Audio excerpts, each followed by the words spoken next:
Very good morning class. आज हम पढ़ने जा रहे हैं पारिवारिक समस्या के अंतर्गत घरेलू हिंसा। पिछले जो वीडियो था उसमें हमने पारिवारिक समस्या दहेज के बारे में देखा था और आज हम देख रहे हैं घरेलू हिंसा। शब्द से ही स्पष्ट है, घरेलू अर्थात घरों में होने वाली हिंसा से संबंधित है कि घर में किस किस प्रकार की हिंसा लोगों के साथ में होती है, उसके बारे में हम यहाँ पर देखेंगे।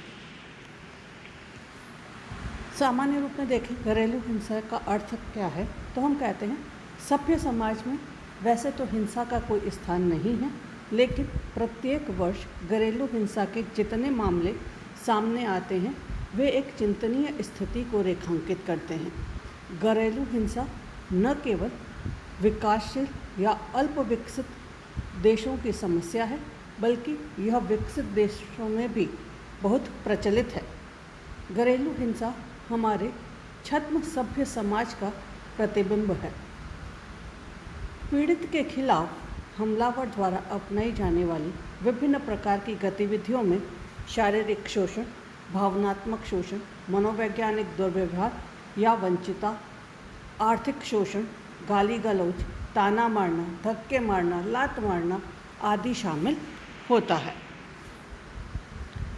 घरेलू हिंसा ग्रामीण क्षेत्रों, कस्बों, शहरों और महानगरों में भी हो रहा है।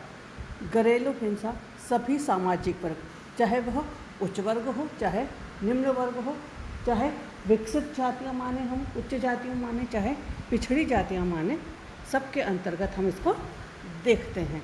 तो घरेलू हिंसा सभी सामाजिक वर्ग, लिंग, नस्ल और आयु समूहों को पार कर एक पीढ़ी से दूसरी पीढ़ी के लिए एक विरासत बनती जा रही है। अर्थात हम कहें तो यह सभी सामाजिक वर्गों के अंतर्गत है, चाहे महिला हो या चाहे पुरुष हो, उनके साथ देखी जा रही है। चाहे नस्ल से मतलब हमारा प्रजातियों के साथ में है, चाहे वह गोरी प्रजाति हो, चाहे काली प्रजाति हो, चाहे पीली प्रजाति के लोग हो, हम जो सामान्य भाषा में कहते हैं, तो उसके अंतर्गत हम देख सकते हैं।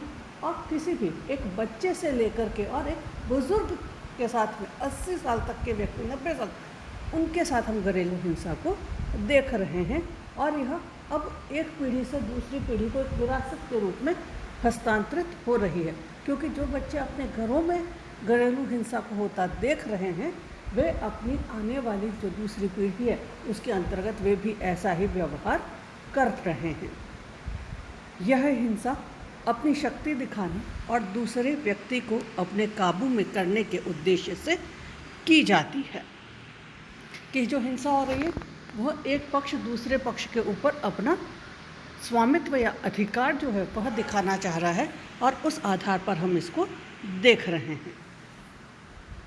परिभाषा देखें तो उसमें कहा गया घरेलू हिंसा अर्थात कोई भी ऐसा कार्य जो किसी महिला एवं बच्चे जो कि 18 वर्ष से कम आयु के बालक बालिका हैं, बच्चों के अंतर्गत के स्वास्थ्य, सुरक्षा, जीवन पर संकट, आर्थिक क्षति और ऐसी क्षति जो असहनीय हो तथा जिससे महिला व बच्चे को दुख एवं अपमान सहन करना पड़े, इन सभी को घरेलू हिंसा के दायरे में शामिल किया जाता है। घरेलू हिंसा अधिनियम के अंतर्गत प्रताड़ित महिला किसी भी वयस्क पुरुष को अभियोजित कर सकती है, अर्थात उसके विरुद्ध प्रकरण दर्ज करा सकती है।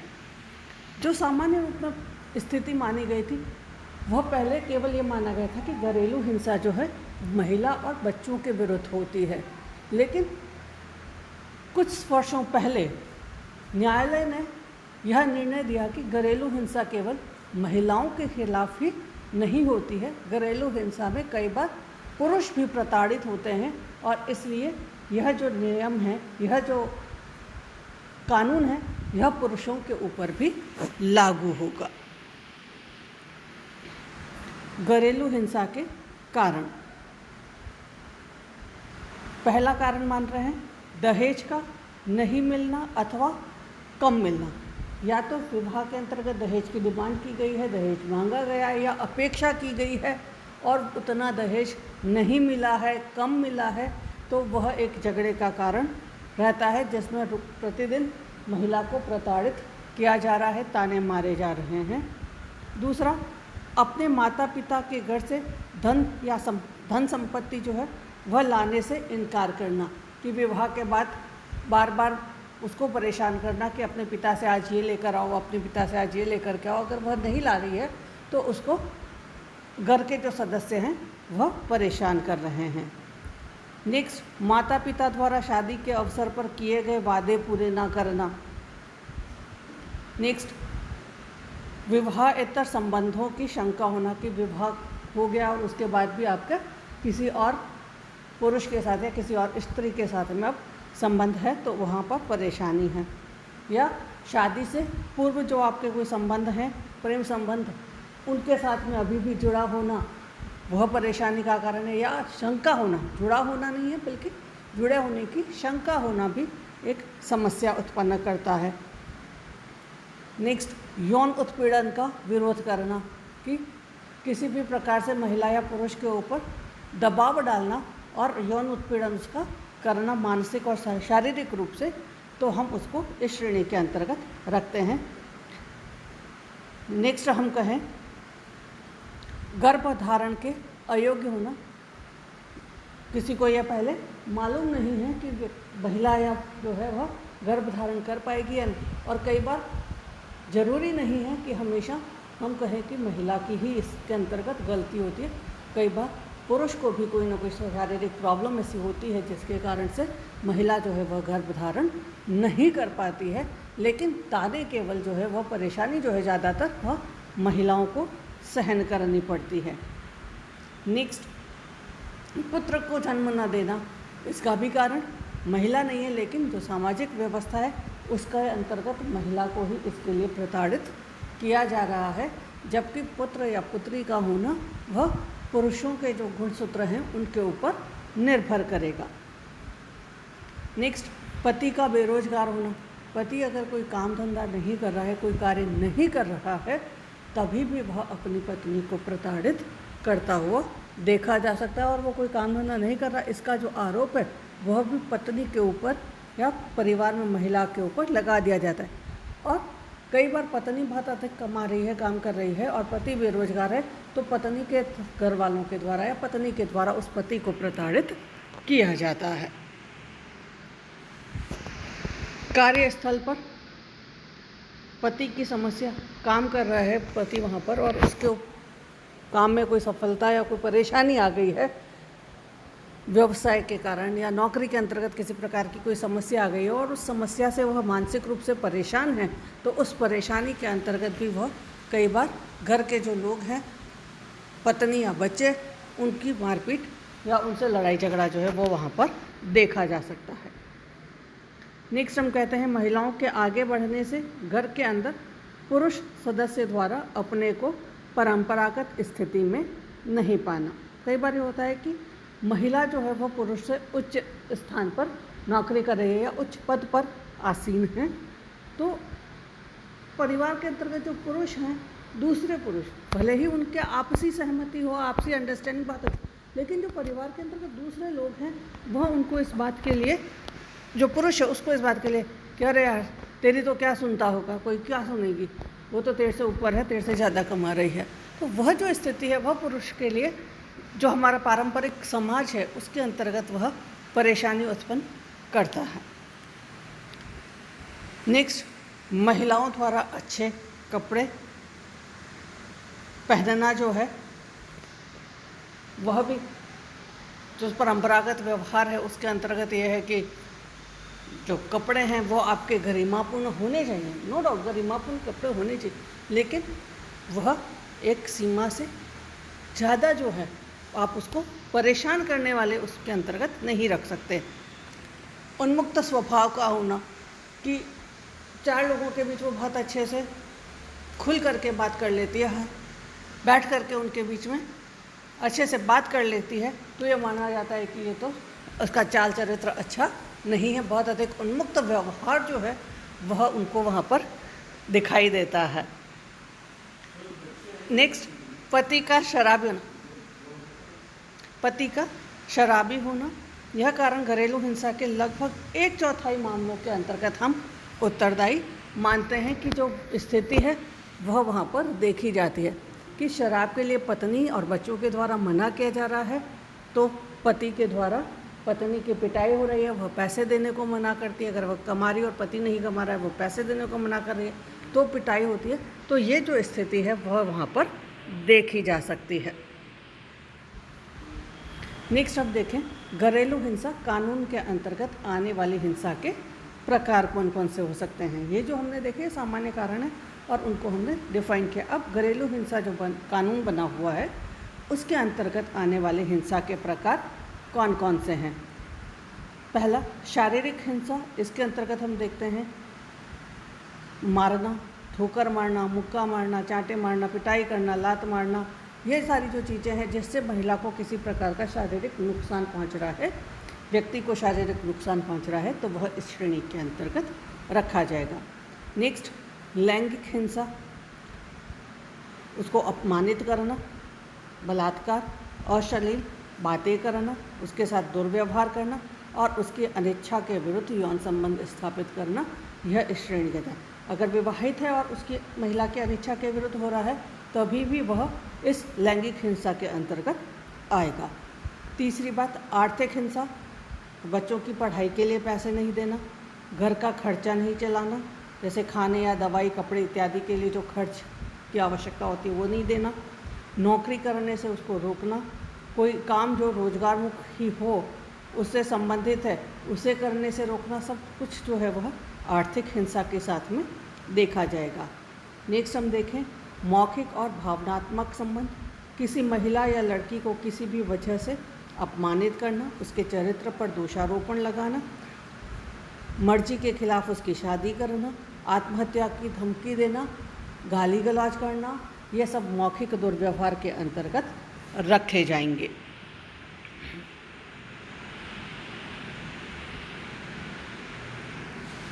नेक्स्ट,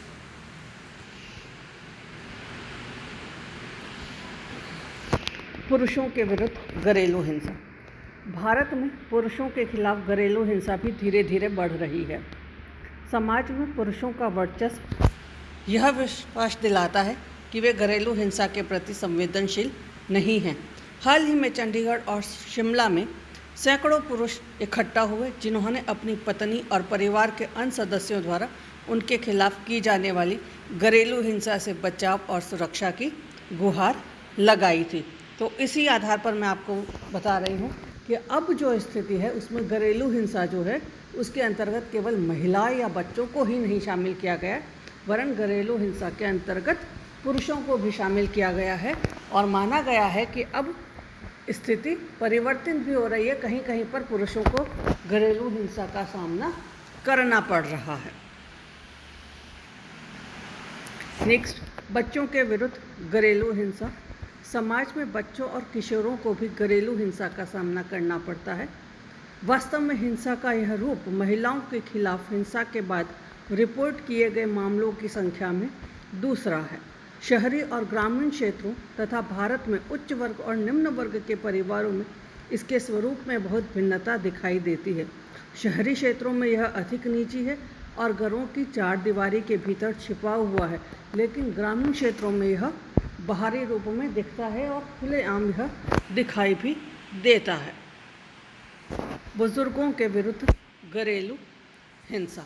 घर के बड़े बूढ़े लोग जो हैं उनके साथ उनके बच्चों और परिवार के अन्य सदस्यों द्वारा यह हिंसा की जा रही है।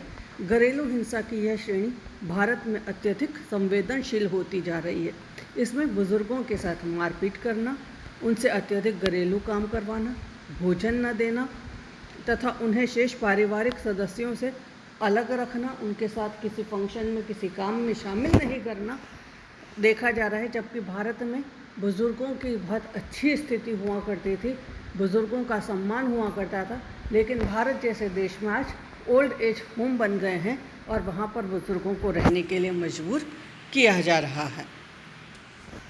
घरेलू हिंसा के परिणाम में जो है वो देखें हम, और वो परिणाम विशेष रूप से महिला और बच्चों के संदर्भ में देखे जा रहे हैं। पहला, हिंसक व्यवहार के चलते महिलाएं स्वास्थ्य, सुरक्षा, शिक्षा तथा कार्य करने जैसे अपने मूलभूत अधिकारों से वंचित हो जाती हैं। नेक्स्ट, घरेलू हिंसा के परिणाम स्वरूप महिलाएं तनाव, चिंता, अवसाद, नींद न आना, हृदय की धड़कन बढ़ना, शारीरिक थकावट, आतंक, गंभीर सिर दर्द आदि से ग्रसित हो जाती हैं। कई महिलाएं मानसिक रूप से बीमार हो जाती हैं। नेक्स्ट, भावनात्मक विक्षुब्धता, एकाकी जीवन, कार्यक्षमता में गिरावट, शारीरिक और मानसिक विकास में रुकावट देखा जा सकता है।